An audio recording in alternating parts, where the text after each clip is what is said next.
ಅವರ ಮೇಲೆ ಒಂದು ಗುರುತರವಾದ ಆಪಾದನೆ ಇದೆ. ಇದು ಭಾರತೀಯ ಜನತಾ ಪಕ್ಷ ಮಾಡಿರ್ತಕ್ಕಂಥ ಆಪಾದನೆ ಅಲ್ಲ. ಇದು ಅವರ ಅನುಯಾಯಿಗಳು, ಅವರ ರಾಜಕೀಯ ಗುಂಪಿನಲ್ಲೇ ಇರ್ತಕ್ಕಂಥ, ಅವರೇ ಸಾಕಿಕೊಂಡಿರ್ತಕ್ಕಂಥ ಜನ. ಅದನ್ನು ಗುಂಪು ಅಂತ ಕೂಡ ಕರೆದಿದ್ದಾರೆ. ಗುಂಪು ಅವರು ಮಾಡಿರ್ತಕ್ಕಂಥ ಅವಾಂತರ, ಅದರಲ್ಲಿ ಇವರ ಹೆಸರಿದೆ. ನಿನ್ನೆ ನಾನು ನೋಡಿದೆ, ಮಾನ್ಯ ಮುಖ್ಯಮಂತ್ರಿಗಳು ಆ ಡೆತ್ ನೋಟ್ನಲ್ಲಿ ಅವರ ಹೆಸರೇ ಇಲ್ಲ ಅಂತ ಹೇಳಿದ್ರು. ಮಾನ್ಯ ಉಪಮುಖ್ಯಮಂತ್ರಿಗಳು ಯಾರ್ದೋ ಫೋಟೋ ಇರ್ತದೆ, ನಮ್ಮ ಮುಂದೆನೂ ಯಾರ್ಯಾರೋ ಬರ್ತಾರೆ, ಫೋಟೋ ತೆಗೆಸ್ಕೊಂಡು ಹೋಗ್ತಾರೆ, ಅದಕ್ಕೆಲ್ಲ ನಾವು ಕಾರಣನ ಅಂತ ಹೇಳಿದ್ರು. ನೋಡಿ, ಅದೆಲ್ಲ ಸರಿ, ಆ ಉತ್ತರ ಸರಿ ಇದೆ. ಯಾಕಂತಂದ್ರೆ ಯಾರು ಬೇಕಾದ್ರೂ ಫೋಟೋ ತೆಗೆಸ್ಕೊಳ್ಬಹುದು ಇವತ್ತು ರಾಜಕಾರಣದ ಜೊತೆ. ಅದನ್ನ ನಾನು ಫೋಟೋ ಇರೋದಕ್ಕೆ ಅಂತ ಹೇಳಲ್ಲ. ಮಾನ್ಯ ಸಚಿವರಾಗಿರ್ತಕ್ಕಂಥ ಪ್ರಿಯಾಂಕ ಖರ್ಗೆ ಅವರು ಬಹಳ ಸಾರಿ ಹೇಳಿದ್ದಾರೆ, ಒಬ್ಬ ವ್ಯಕ್ತಿ ಆತ್ಮಹತ್ಯೆ ಮಾಡಿಕೊಳ್ತಾನೆ ಅಂತಂದ್ರೆ ಅದರ ಹಿಂದೆ ಎಂಥ ನೋವಿರುತ್ತೆ, ಅವನಿಗೆಷ್ಟು ಅನ್ಯಾಯ ಆಗಿರುತ್ತೆ, ಇದೆಲ್ಲವನ್ನೂ ತಡ್ಕೊಳ್ಳಲಾರದೆ ಡೆತ್ ನೋಟ್ ಬರೆದಿಟ್ಟು ತೀರ್ಕೊಂಡಿರ್ತಾರೆ. ಅದಕ್ಕೆ ಬಿಜೆಪಿಯವರು ಬೆಲೆ ಕೊಡೋದಿಲ್ವಾ ಪ್ರಶ್ನೆ ಮಾಡಿದ್ದಾರೆ. ನಾನು ಆ ಪ್ರಶ್ನೆ ನಿಮಗೆ ಕೇಳೋದಿಲ್ಲ, ಯಾಕೆಂತಂದ್ರೆ ನಿಮಗೆ ಅದರ ಅರಿವಿದೆ. ನಿಮಗೆ ಅರಿವಿರೋದ್ರಿಂದ ಈ ಪ್ರಶ್ನೆಯನ್ನು ನೀವೇ ಹಾಕೊಳ್ಳಿ, ನೀವು ಹೇಳಿದ ಮಾತನ್ನು ನೀವೇ ಬೆಲೆ ಕೊಡಿ. ಇದು ನಾನು ಹೇಳ್ತೀನಿ.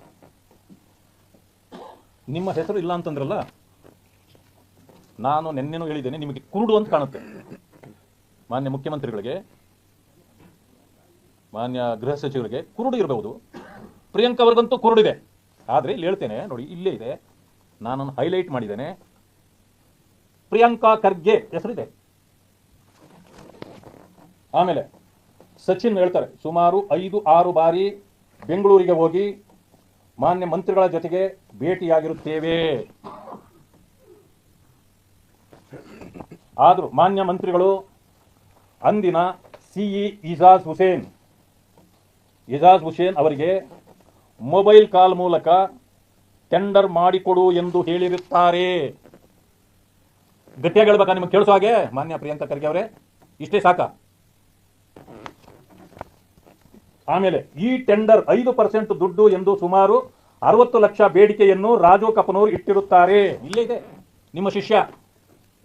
ಆ ಕಲೆಕ್ಷನ್ 5% ನಿಮ್ಮದೆಷ್ಟು ಇದರಲ್ಲಿ ಭಾಗ ಹೇಳಿ? ಇನ್ನೇನು ದಾಖಲೆ ಕೊಡ್ಬೇಕು ನಿಮಗೆ? ನಾನು 10 ಲಕ್ಷ ರೂಪಾಯಿ ಮುಂಗಡ ಹಣವನ್ನು ಕೊಟ್ಟಿದ್ದೇನೆ ಮತ್ತು ಈ ಟೆಂಡರ್ ಆಗಿರುವುದಿಲ್ಲ, ದುಡ್ಡು ಕೊಟ್ಬಿಟ್ರೂ ದುಡ್ಡು ಆಗಿಲ್ಲ, ಆಮೇಲೆ ಬೇರೆ ಕೊಡಿಸ್ತೀನಿ ಅಂತ ಹೇಳಿದ್ದಾರೆ. ಆಮೇಲೆ ಇದು ಒಂದು ಸಾರಿ ಆಗೋಯ್ತು. ಎರಡನೇ ಹೇಳ್ತಾರೆ, ಮಾನ್ಯ ಮಂತ್ರಿಗಳು, ಯಾರು ಮಂತ್ರಿಗಳು? 34 ಜನ ಮಂತ್ರಿಗಳಲ್ಲ, ಒಬ್ಬರೇ ಮಂತ್ರಿ ಪ್ರಿಯಾಂಕಾ ಖರ್ಗೆ ಅವರು ಹೇಳಿ ತಿರುಗಿನು ಮಾನ್ಯ ಮಂತ್ರಿಗಳು RDPR ಚೀಫ್ ಸೆಕ್ರೆಟರಿಗೆ ಮೊಬೈಲ್ ಕಾಲ್ ಮುಖಾಂತರ ಹೇಳಿರುತ್ತಾರೆ. ಇನ್ನೊಂದ್ಸಾರಿ, ಇದರಲ್ಲಿ ಬೀದರ್ನ ಬಿಲ್ಲುಗಳನ್ನು ಮಾತ್ರ ಚೀಫ್ ಸೆಕ್ರೆಟರಿ ಮಾಡಿರುತ್ತಾರೆ. ಚೀಫ್ ಸೆಕ್ರೆಟರಿಗಳ ಬಿಲ್ಗಳು ಮಾಡ್ತಾರೆ. ಈ ಕೆಲಸಕ್ಕೆ ಸುಮಾರು 10 ಲಕ್ಷ ರು ಬೇಡಿಕೆ ಇಟ್ಟಿದ್ರು. ಇದರಲ್ಲಿ ನಾನು 5 ಲಕ್ಷ ರೂವನ್ನು ಈತನ ಶ್ರೀಮತಿಯಾದ ಶ್ರೀ ಸಂತೋಷಿ ರಾಜು ಕಪನೂರ್ ಇವರ SBI ಅಕೌಂಟ್ ಕಪನೂರು ಶಾಖೆಗೆ ಹಣವನ್ನು ನನ್ನ ಅಕೌಂಟ್ನಿಂದ ವರ್ಗಾಯಿಸಿರುತ್ತೇನೆ.